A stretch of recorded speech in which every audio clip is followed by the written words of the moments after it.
Hello, everybody. Today's first review is going to be of Talk to Me. So this has been on my list for a while. It was one of those movies that I did want to go see in theaters, but actually watching it now, I'm kind of glad I didn't. Uh, I did give this movie a 6 out of 10. I'm not saying it was horrible, but again, it just wasn't what I thought it was going to be. Um, Now I know, is it the oh my God, the brothers that directed it? I can't the name of them. Their last name is completely left my mind right now. But anyway, they're the ones who run the Raka Raka channel, if you've ever seen that. So they've done quite a bit of quite a bit of good work on there, like with special effects and stuff. And then they kind of like when they got a little bit older, they decided to kind of step away from that, I guess, and start directing movies. Now I know that they do.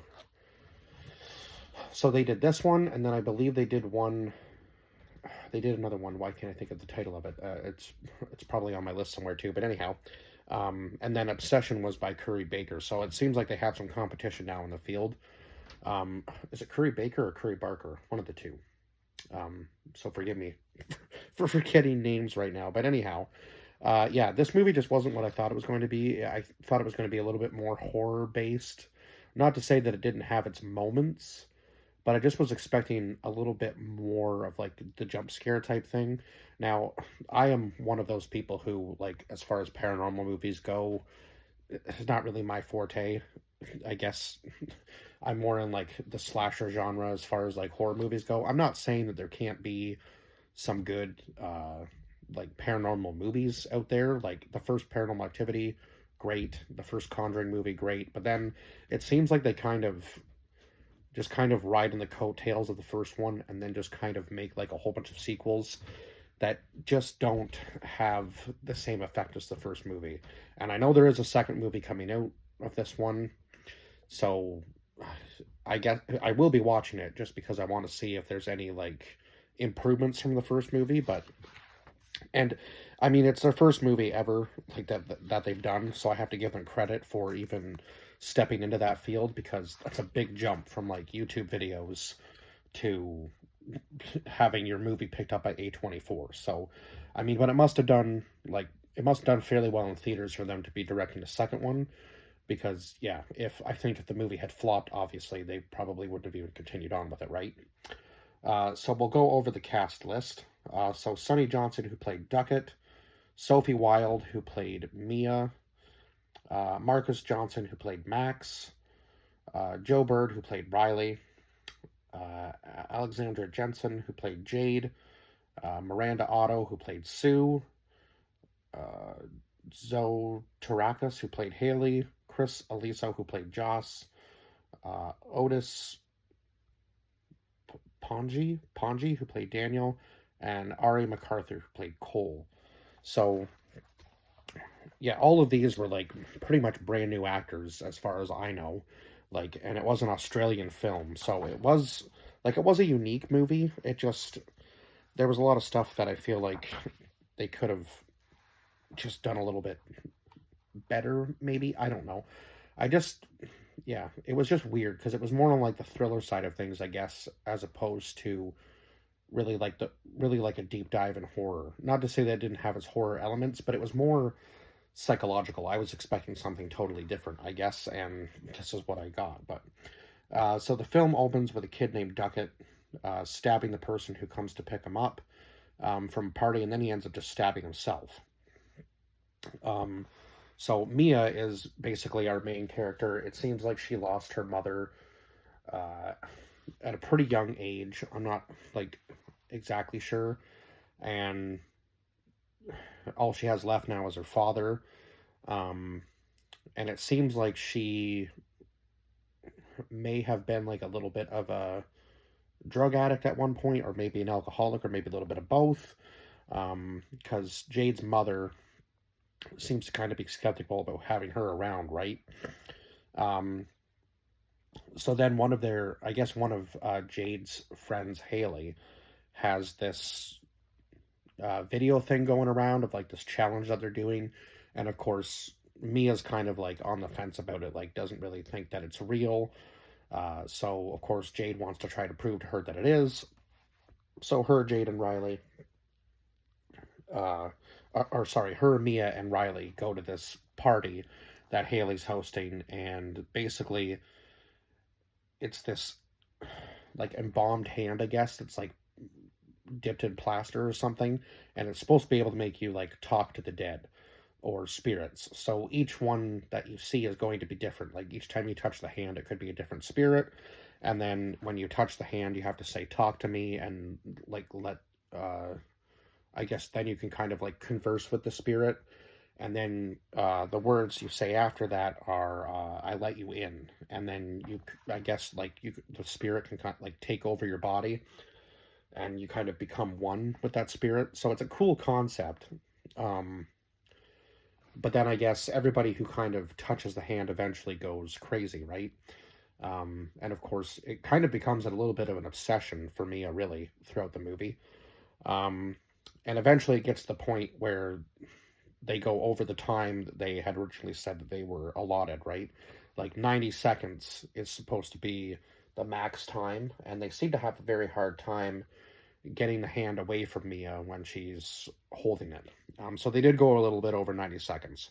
Now, I was thinking that was where the bad stuff was going to start, but it does seem to kind of change Mia's demeanor a little bit. Like, her character was a bit more shy, and then all of a sudden she starts acting really strange, like after touching the hand. And of course, it's because she's kind of becoming like slowly obsessed with it. Like, again, she kind of describes like touching the hand to Riley as like she was like a passenger, um, and she said it felt like incredible to be able to touch the hand, right? Um, and she does open up about how her mother died to Riley. Um, so yeah, I guess. And then Daniel was in the picture at that point too. So Daniel is now dating Jade, and I guess he also dated Mia at one point too. So it's just a very tense, a lot of tension between the two of them, obviously, because you can kind of tell that Daniel still has a thing for Mia, but is dating Jade, and Jade's kind of conflicted about the whole situation all the time. It's just, yeah, it's a big mess with that whole group of friends. So, oh yeah, I forgot about the whole sleeping scene. Like, Riley comes out because he's a little bit nervous about seeing what he saw, obviously at the party or the get together that Haley had. So he decides to just chill with Mia for the night. And this weird, like, strange, like, hand comes out and, like, grabs him or, like, touches him while he's sleeping. So I knew there was something going on with Mia, probably, obviously, at that point. Um, so the group does get together again, and they have, like, this wild party, obviously, with, some drugs and alcohol. And then things get a little out of hand, obviously. They're probably not really timing like how long they're touching the hand at this point, right? And then Riley says he wants a turn, and I was like, that's probably not a good idea because he's younger and maybe a little bit more vulnerable to the spirits and what could potentially happen. And of course, the first one that he sees ends up being Mia's mother, which probably wasn't a good idea. He probably should have just let go of the hand and forgotten about the whole thing then. But he lets her in, and Mia's mother is able to possess Riley and like throws him around the room, does a whole bunch of damage to him, hurts him pretty badly, and then it seems like he's kind of trapped in like some sort of limbo with all of these other spirits, and they're just constantly hurting him. So like every time he comes to, he ends up just trying to hurt himself even more, because they're trying to kill him. And eventually Mia gets to the point where she's so influenced by the spirits because at this point she can see things outside of just touching the hand. So, yeah, she's being like slowly influenced by her mother's spirit, and then I believe at one point, like her father is like one of the spirits is like mimicking her father. So yeah, there was a whole bunch of stuff that was happening with Mia. Like her father comes in and gives her this long spiel about this note that her mother left behind on the day that she died, And then her mother's spirit comes back and tells her that that's not true, and she says the only way to like help Riley is to end his life. So yeah, essentially murder him, right? That's what they want Mia to do. And eventually she's so far influenced by that that she eventually goes out. She eventually tries to go with that plan, which is crazy because yeah, she's she's so obsessed with trying to make a connection with her mother, I think, again, that she really kind of loses herself along the way. Um, so yeah, like I said, Riley seems shocked by who he sees. What was the next? Yeah, I think originally Mia had started having dreams about her mother's death, and then it seems that the spirits have possessed Mia because I believe at one point, yeah, no, well, at one point she says that she doesn't want to be alone and she wants to be with, she just wants Daniel to spend the night with her. And then when Daniel wakes up, she thinks that it's like, Mia thinks that it's the spirit that's like, I don't know how else to explain this, but like, has like Daniel's foot in its mouth, and then when Daniel wakes up, it's actually Mia that's like been completely possessed by this spirit. So at this point, you know there's something wrong with Mia. Like she's grabbed the hand for too long, or she spent too much time with it, and now she's more susceptible to the possession of the spirits, just kind of like in the same way that Riley was, right? Because yeah, Riley went way over the time, obviously, because he still had the hand in his possession when he was, you know, one with Mia's mother, basically.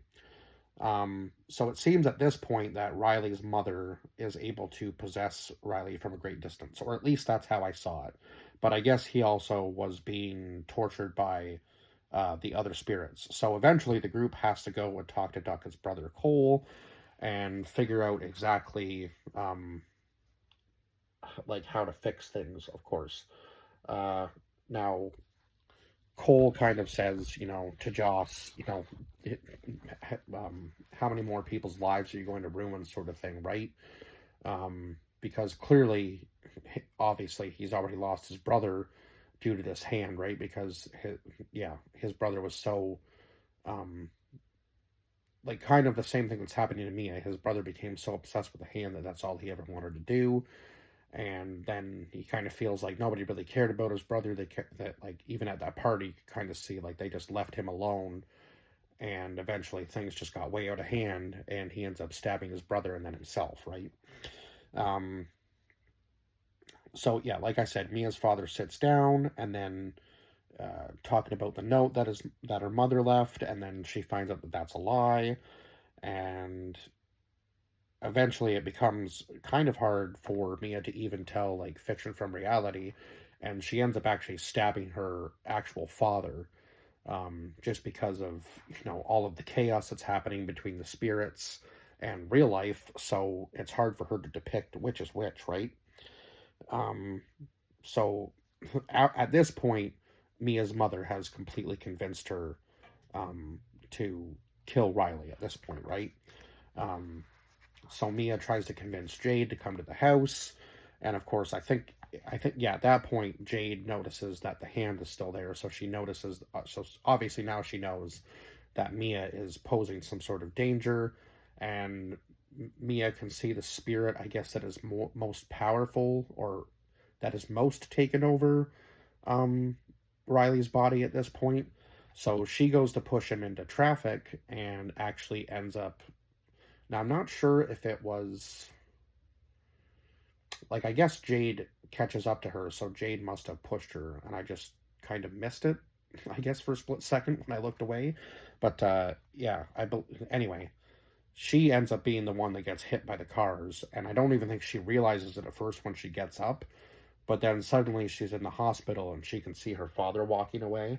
And then all of the lights go out and a hand reaches out towards her and she touches it. And now she is the spirit that these other people can see. So the hand's obviously been passed along to somebody else at this point, and now she's coming to terms with the fact that she has died herself. So that was a good twist ending.